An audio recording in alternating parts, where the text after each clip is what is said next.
राधे राधे महाराज जी। महाराज जी, इस कलयुग में विद्यार्थी जीवन में ब्रह्मचर्य का पालन नहीं हो पाता महाराज जी। क्रोध भी गिरा देता है, मलिन मन को साफ कैसे करें? कि आज हमारी जो नौ पीढ़ी है वो ना शास्त्र स्वाध्याय कर रही है और ना संतों के वचन सुन रही है, ना माता पिता की आज्ञा में रह रही। तो अनुशासनहीनता सदैव पतन का मार्ग पुष्ट करती है। अगर हम अनुशासित जीवन व्यतीत करें तो उन्नति का मार्ग हमें मिल सकता है। माता पिता का अनुशासन, शास्त्र का अनुशासन, संत गुरुदेव का अनुशासन, तो हम आगे बढ़ सकते हैं। तो पहले क्या था कि नवीन बच्चों को परिवार से अलग करके गुरुकुल में रखा जाता था, जिससे वहां उनको ब्रह्मचर्य की त्रिकाल संध्या, भगवत आराधना, वैदिक सिद्धांत, मनुष्य जीवन की उन्नति के क्या क्या लक्षण होने चाहिए, अवनति किन किन कारणों से होती है, वो सब ज्ञान होता था। अब अध्यात्म की तो शिक्षा हो ही नहीं रही है, आधुनिक शिक्षा ही हो रही है। आधुनिक शिक्षा में इतनी क्षमता नहीं है कि हमारे मन को रोक सके। आधुनिक शिक्षा में इतनी क्षमता नहीं है कि हमारे मन को रोक सके या शांत कर सके। यह केवल आध्यात्मिक शिक्षा में ही दम है। तो आध्यात्मिक शिक्षा विहीन आधुनिक शिक्षा में अब वो अपने माता पिता का अपमान करना, नाना प्रकार की क्रियाओं द्वारा ब्रह्मचर्य को नष्ट करना, व्यसन करना, इसमें हमारी नई समाज बढ़ती चली जा रही है। आप देख लो, छोटे छोटे बच्चे हस्तमैथुन का शिकार हो रहे हैं। छोटे छोटे बच्चे गंदे वीडियो देख करके बॉयफ्रेंड, गर्लफ्रेंड, छोटे छोटे बच्चे व्यसन करने लगे हैं। अधिकतर जो माता पिता के अनुशासन में नहीं है, जो शास्त्रों का अनुशासन पालन नहीं करते, तो इसलिए आज जरूरत है अध्यात्म शिक्षा की। अगर हम अपने बच्चों को थोड़ा शास्त्र श्रवण कराएं, थोड़ा नाम जप कराएं, पवित्र भोजन पवाएं और उनको मित्रवत व्यवहार के द्वारा समझावें कि ऐसे ऐसे गंदे आचरण वाले मित्र मिले तो इनसे दूर रहे। ऐसा छूना, ऐसा करना, ऐसा देखना, ये निषेध है, तुम्हारे जीवन को गिरा देगा। नहीं तो छोटे छोटे बच्चे पतित होते चले जा रहे हैं। जो हमारी एकाग्रता विद्या अध्ययन में लगनी चाहिए, जो हमारी एकाग्रता सामाजिक सेवा में लगनी चाहिए, वो एकाग्रता हमारी नशे में और व्यभिचार में जा रही। हम कह रहे हैं फ्रेंड बनाना कोई पाप नहीं है, लेकिन व्यभिचार करना पाप है। फ्रेंड बनाओ, खूब घूमो, खूब आनंद लो, कोई परेशानी, लेकिन गंदा आचरण मत करो। अगर गंदा आचरण करोगे तो वही तुम्हें डिप्रेशन में पहुंचाएगा, एक दूसरे का मतलब जीवन पतित हो जाएगा। आगे चल करके आपको एक ही रास्ता दिखाई देगा, या तो घोर व्यसन में पड़े रहना या सुख कर लेना। आप देखना क्यों? क्योंकि मन चली वृत्ति एक जगह टिकती नहीं है। चला भी है समाज में बॉयफ्रेंड ब्रेकअप, बॉयफ्रेंड ब्रेकअप। इसमें चरित्र आपका दूषित हो रहा है, आपके विचार दूषित हो रहे हैं, आपकी मानसिकता दूषित हो रही है। अब आप अपने जीवन को ऐसे गर्त में गिराने जा रहे हैं जो पूरे जीवन आपको दुख देगा, क्योंकि आप एक सदगृहस्थ नहीं बन पाएंगे। यदि आपने ऐसे गंदी आदतें की और आपका ब्याह हो गया तो आप अपनी पत्नी से संतुष्ट नहीं रहेंगे, आप एक पत्नी व्रत धारण नहीं कर पाएंगे, आप एक पति व्रत धारण नहीं कर पाएंगे। तो आपका न्यू जो जीवन का उत्थान करने की थी, आपने उसी को नष्ट कर दिया।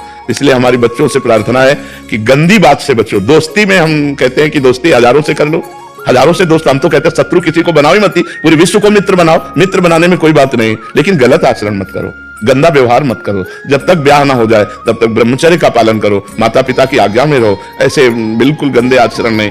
तो ये हमारे समाज का स्वरूप बिगड़ता जा रहा है, इसे आप ही लोग मिलकर संभाल सकते हो, माता पिता। और अगर आप सुधरो, आप सुधरो, आप सुधरो तो सुधर गया समाज। हम दूसरे को सुधारने की चेष्टा न करें। यदि हम अपने को व्यसन और व्यभिचार रहित बनावें तो हमारा समाज सुधर जाए। अगर हम एक एक आदमी सुधरना चाहे तो समाज सुधर जाए, लेकिन सुधरने के पक्ष में बहुत कम लोग हैं और बिगाड़ने और बिगड़ने के पक्ष में बहुत सहजता है ना, उसमें सरलता है। सुधरना चढ़ाई चढ़ना है और बिगड़ना फिसलना है। फिसलने के लिए सब तैयार है और फिसलाने के लिए तैयार है, लेकिन चढ़ने और चढ़ाने के लिए अध्यात्म की तरफ, धर्म की तरफ, पवित्रता की तरफ ये बहुत कम रह गए हैं समाज में जो ऐसा चलना चाहे। एक 12 वर्ष का बच्चा यहाँ बैठ के कह रहा है मैं तुमसे परेशान हो चुका हूँ। तो उनका कितनी आयु है? बोले 12 वर्ष की। और फिर उसने कहा कि हमारी गर्लफ्रेंड भी है। तो उनका 12 वर्ष में गर्लफ्रेंड हो गई। तो मतलब ये छोटी छोटी अवस्थाओं के बच्चे इतने गंदे स्तर में गिर रहे हैं, तो क्या होगा, समाज का क्या होगा? कॉलेज आदि में यही ट्रेंड चल चुका है महाराज जी। तो कैसे महाराज जी सुधार होगा? जैसे आप कह रहे हैं कि दोस्ती करने में कोई दिक्कत नहीं, कोई दिक्कत नहीं, बट वो अपनी इंद्रियों पे काबू ना करने के कारण फिर वो उस फिसलन में नहीं। हम जैसे अपनी बहन के साथ भी तो रहते हैं घर में, मित्रता रखना कोई पाप नहीं है, कोई दोष नहीं है, लेकिन मित्रता रख करके कुपंथ में चले जाना, कुमार्ग में चले जाना, ऐसी हरकतें कर देना जिससे जीवन बर्बाद हो जाए, तो हमें लगता है इस पर सुधार होना चाहिए। बच्चों को अपने जीवन को पवित्र रखना चाहिए जब तक पाणी ग्रहण ना हो जाए, जब तक माता पिता सुव्यवस्थित जगह ब्याह ना कर दे तब तक। देखो, जो ये बच्चे एक दूसरे को भगा ले जाने वाली वृत्ति रखते हैं ना, वो बहुत दुख पाते हैं। मतलब माता पिता सालों लगाते हैं अपनी बच्ची के ब्याह के लिए, सालों जा जाके अगल बगल पूछ के रिश्ता नाता, उसके आचरण, उसके, तब जाकर अपनी बच्ची को सम्मान के साथ उसके हाथ में देते। और तुम दो चार बातें कही और भाग गई उसके साथ, तो पूरा जीवन निर्वाह थोड़ी होगा। तो वो कैसा व्यक्ति स्वभाव वाला है? देखो, प्रेजेंट का स्वभाव अलग होता है, लेकिन हमारा एकांतिक जीवन कैसा है? हमारा पर्सनल जीवन कैसा है। तो जब आप किसी के पर्सनल जीवन में घुसेंगे तो आप खतरा पाएंगे। इसलिए माता पिता की अनुमति आवश्यक है, क्योंकि वो अच्छी तरह देख सुन करके अपने बच्चे को सुखी करना चाहते हैं। पर आजकल बच्चे ऐसे माता पिता को कुछ नहीं समझते हैं, मनमानी आचरण करते हैं। बहुत विचित्र दशा आ रही, बहुत विचित्र दशा आ रही। जो जवान बच्चे हैं वो बूढ़े माता पिता को पीट रहे हैं अपने माता पिता के अनुसार। और मातृ देवो भव पितृ देवो भव, शास्त्र वेद आज्ञा करता है। अगर माता पिता की आराधना नहीं हुई तो भगवान की आराधना कौन कर सकता है? भगवान तो अव्यक्त है, माता पिता तो व्यक्त भगवान हमारे विराजमान है। तो इसलिए समाज को आध्यात्मिक शास्त्रों का स्वाध्याय करना चाहिए, आध्यात्मिक संतों की वाणी सुननी चाहिए और उसके अनुसार अपने आचरण बनाने चाहिए। हरे कृष्ण महाराज जी, हमारे संतों की निंदा हो रही है तो क्या करना चाहिए? कान में अंगुली डाल लेनी चाहिए, क्योंकि अपने अपने चश्मे हैं। जिस चश्मे को हम हरा चढ़ाएंगे तो संसार हमें हरा दिखाई देगा, लाल चढ़ाएंगे तो लाल दिखाई देगा। अब संतों के भाव को समझ पाना, स्थिति को समझ पाना, तो संत है, तो संत तो सब है नहीं। तो जिसकी जैसी दृष्टि है वैसे ही तो दर्शन करेगा, और जैसा दर्शन करेगा वैसा वर्णन करेगा। जाकी रही भावना जैसी, प्रभु मूर्ति देखी तिन तैसी। तो हमें चाहिए जहां संत निंदा हो रही हो वहां कान में अंगुली डाल करके चले जाना चाहिए।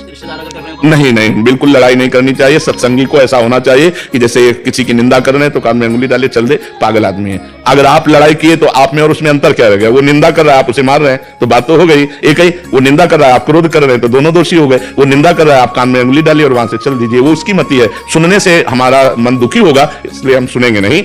हाँ, वो होता है, ऐसा होता है, तो हम सुनेंगे नहीं, उस सभा से चल देंगे, उस स्थान से चल देंगे, लेकिन हम उस व्यक्ति को भी नहीं मारेंगे, उस व्यक्ति से भी नहीं लड़ेंगे। क्योंकि अगर उस व्यक्ति से हम लड़ते हैं तो वो निंदा रूपी दोष से युक्त है, हम क्रोध रूपी दोष से युक्त हो गए, बात तो दोनों गड़बड़ हो गई। तो हमको अपने को बचाना है। वो निंदा कर रहा है, हम कान में अंगुली डाला, चल दिया, ऐसे